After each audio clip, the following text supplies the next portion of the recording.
අපි බොහෝ වෙලාවට හිතන්නේ අපිව නවත්වන්නේ මිනිස්සු, තත්වයන්, නැත්නම් වාසනාව හා අවාසනාව කියලා. හැබැයි ඇත්තටම අපිව වැඩිපුරම නවත්තන්නේ අපේම බය. අපි අපිටම කියන වචන සහ අපේ සිතුවිලි.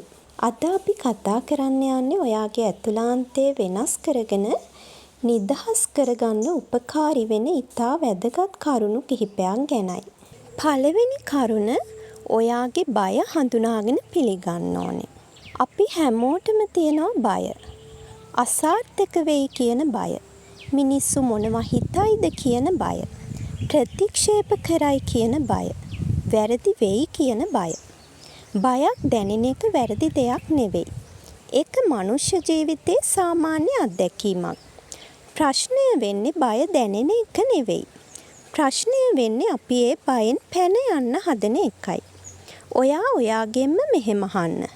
මම ඇත්තටම බය වෙලා ඉන්නේ මොන දෙයටද? ඒ බයට නමක් දෙන්න. ඔව් මට මේ බය තමයි තියෙන්නේ කියලා හඳුනා ගන්න. උදාහරණයක් විදිහට ඔයා හඳුනා ගන්නවා මිනිස්සු මාව විනිශ්චය කරයි කියලා බයයි. ඔයා බය පිළිගන්න මොහොතේ ඉඳන් ඒ බය ඔයාව පාලනය කරන බලය ටිකෙන් ටික අඩු වෙන්න පටන් ගන්නවා. බය අතුරුදම් වෙන්නේ නැහැ. හැබැයි ඔයා බය තිබුණත් ඉදිරියට යන කෙනෙක් වෙනවා. ධෛර්යය කියන්නේ බය නැති එක නෙවෙයි. බය තිබුණත් නිවැරදි දේ කරන එකයි. දෙවෙනි කරුණ තමා ඔයාගේ වචන වෙනස් කරන්න. ඔයා දවසකට ඔයාටම කොච්චර කතා කරනවද කියලා කවදාවත් හිතලා තියෙනවද? සමහර විට කවුරුත් ඔයාට නරකක් නොකියන දවසක වුණත් ඔයා ඔයාටම නරක වචන කියා ගන්නව නේද? ඍණාත්මක දේවල් කියනව නේද? මට බැහැ, මම අසාර්ථකයි, මට බයයි. මේ වචන ටික ඔයාගේ මනස නැවත නැවත අහනකොට ඒව ඇත්ත කියලා විශ්වාස කරන්න පටන් ගන්නවා. ඒ නිසා ඔයා භාවිතා කරන වචන වෙනස් කරන්න. මට බැහැ වෙනුවට මට පුළුවන් කියලා හිතන්න. මම අසාර්ථකයි කියලා හිතනවා වෙනුවට මම සාර්ථකයි කියලා හිතන්න. මේ වචන වෙනස් වුණාම ඔයා ගැන ඇති දෘෂ්ටියත් ටිකෙන් ටික වෙනස් වෙනවා. ඊගාව කරුණ තමා සිතුවිලි ඔයා නොවන බව තේරුම් ගන්න. අපේ මනසට දවස පුරා නොයෙක් සිතුවිලි එනවා. සමහර ඒවා හොඳ සිතුවිලි. සමහර ඒවා බය හිතෙන සිතුවිලි. සමහර ඒවා දුක ගෙනෙන සිතුවිලි. නමුත් ඒ හැම සිතුවිල්ලක්ම ඇත්තක් නෙවෙයි. අහසේ වලාකුළු වෙනවා වගේ සිතුවිලිත් එනවා. ආයෙමත් යනවා. ඔයා ඒ වලාකුළු නෙවෙයි. ඔයා ඒව බලන කෙනා වෙන්න ඕනේ. ඒ නිසා මට බැහැ කියලා හිතක් ආවම ඒක ඇත්ත කියලා පිළිගන්න ඉක්මන් වෙන්න එපා. ඔයාගෙන් අහන්න මේක ඇත්තක්ද? නැත්නම් මේ මොහොතේ මගේ මනසට ආපු සිතුවිල්ලක් විතරද? මේ ප්‍රශ්නය ඔබේ ජීවිතේ වෙනස් කරන්න පුළුවන්. අවබෝධයෙන් දකින්න පුළුවන්. ඔයාගේ මනසට මේ එන සිතුවිලි පිළිගන්න යන්නේ නැතුව ඒව බලන්න පුරුදු වෙන්න. ඊගාව කරුණ තමා දිනපතා නිහඬ වෙන්න පුරුදු වෙන්න. අඩුම තරමේ විනාඩියක් හරි දවසට නිහඬව ඉන්න පුරුදු වෙන්න. අද අපි ජීවත් වෙන්නේ හැම මොහොතෙම ශබ්ද තියෙන ලෝකයකනේ. දුරකථනය, සමාජ මාධ්‍ය, රූපවාහිනිය, අනිත් අයගේ අදහස්, ඒ හැම දෙයක්ම අපේ මනස පුරවන දේවල්. හැබැයි අපි අපේම හිතට ඇහුම්කම් දෙන්න නවතිනවද? දවසකට විනාඩියක් වුණත් නිහඬව ඉන්න බලන්න. හුස්ම ගැන අවධානය දෙන්න. ඔයාගේ සිතුවිලි දිහා බලන්න. ඒවා වෙනස් කරන්න හදන්න එපා. ඒවා එක්ක සටන් කරන්නත් එපා. හිතට එන සිතුවිලි දිහා අවබෝධයෙන් යුක්තව බලාගෙන ඉන්න. නිහඬකම කියන්නේ කිසිම ශබ්දයක් නැති තැනක් නෙවෙයි. නිහඬකම කියන්නේ ඔබ ඔබට හොඳින් ඇහුම්කම් දෙන මොහොතයි.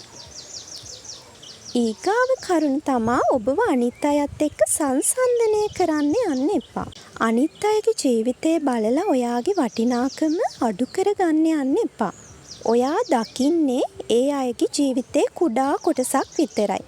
එයාලගේ අරගල, ප්‍රශ්න, කඳුළු, අසාර්ථක වීම ඔයාට පේන්නේ නැහැ. ඒ නිසා ඔයාගේ අද දවසේ ඊයේ හිටපු ඔයත් එක්ක සසඳන්න. ඒක තමයි සැබෑ දියුණුව.